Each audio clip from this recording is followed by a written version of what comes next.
Silver remains one of the most sought-after metals in the world today.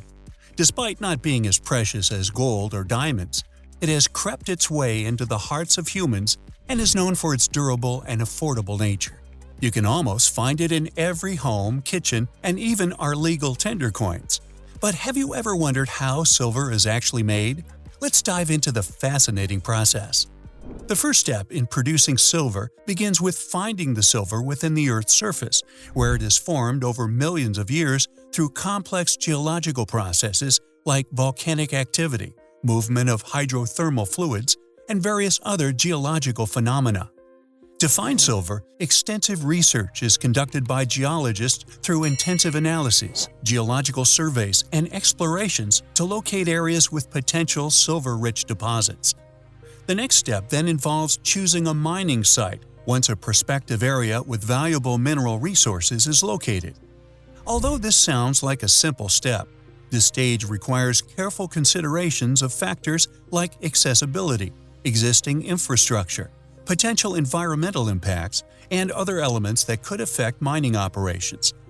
Even after a site has been chosen, the actual extraction of silver doesn't begin immediately until the selected area has undergone specific preparations to make it suitable for mining, typically involving clearing vegetation and/or topsoil. Only when this site is fully prepared can the exciting process of silver mining begin. Now, to mine silver, there are two primary methods used: open pit mining and underground mining. Open pit mining. Open pits generally contain smaller concentrations of silver, typically yielding less valuable ore.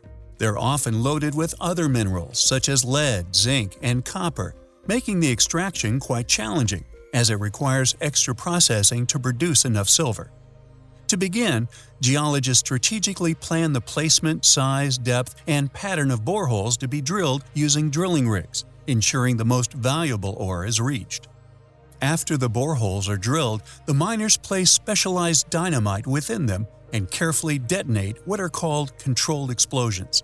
This process shatters the ore and surrounding rock, making it easier to extract the silver. Once extracted, heavy machinery like excavators, loaders, and dump trucks are used to gather and transport the fragmented ore to a processing plant. In short, a lot of effort, equipment, and workforce goes into this procedure. Yet, the silver obtained at the end is relatively limited in quantity compared to the next method: underground mining. Subterranean mine shafts are the most sought-after and cost-effective method for silver mining, as these ore deposits are generally higher in concentrations of silver. This approach requires a more extensive process of creating tunnels to access the ore buried within the Earth's crust.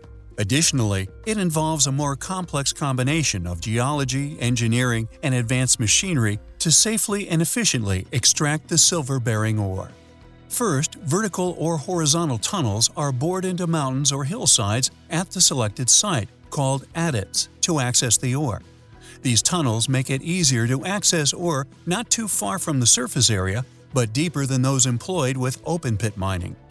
Once the mining process is complete, the extracted ore is then transported to the surface using underground rail systems or a mucking machine through the mine shafts or adits.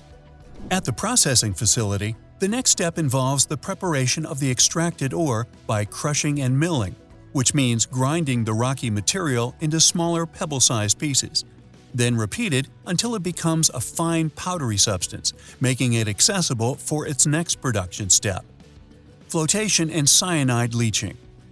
Now, in this stage, the exact technique depends on the silver deposit type. For silver ores containing silver sulfides, the crushed ore is mixed with water in a container called a flotation cell, and what is called a collector chemical is added to the mixture.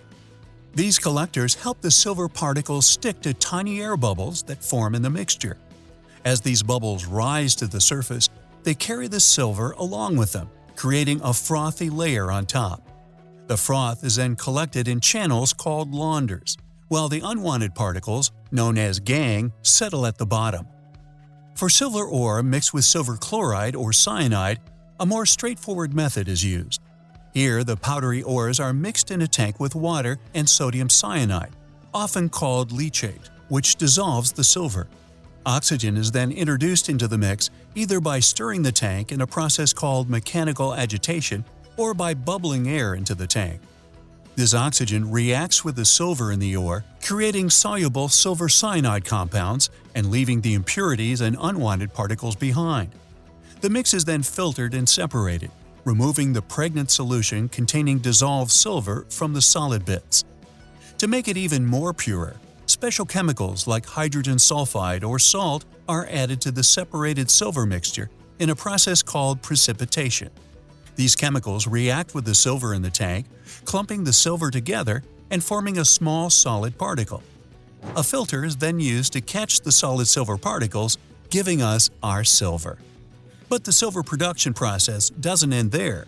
It undergoes another heating process called smelting, where it's placed in a burning hot furnace or kiln to make it 85 to 95% pure. Even after this stage, some processing plants may still decide to further refine the silver to achieve higher purity. To do this, electrolysis, chemical treatments, or even additional smelting are used to obtain up to 99.9% silver. Nevertheless, once refined, silver can be shaped and polished into various objects like jewelry, coins, and even industrial applications. Melting and shaping. Now that the silver has been refined, it must be shaped into standardized ingots and bars for storage and transportation. So, for this, silver is melted at a very high temperature of approximately 3,204.5 degrees for shaping.